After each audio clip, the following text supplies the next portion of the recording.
حضرت امام علی علیہ السلام نے فرمایا، ایک شخص میں نے اللہ کے رسول سے سنا کہ جو انسان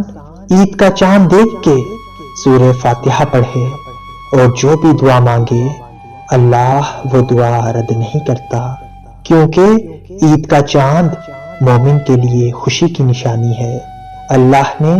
عید کے چاند کو زمین واسیوں کے لیے رحمت بنا کے ظاہر کیا۔ جو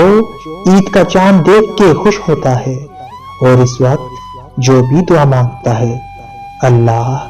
وہ دعا رد نہیں کرتا۔ تو وہ شخص عرض کرنے لگا، یا علی،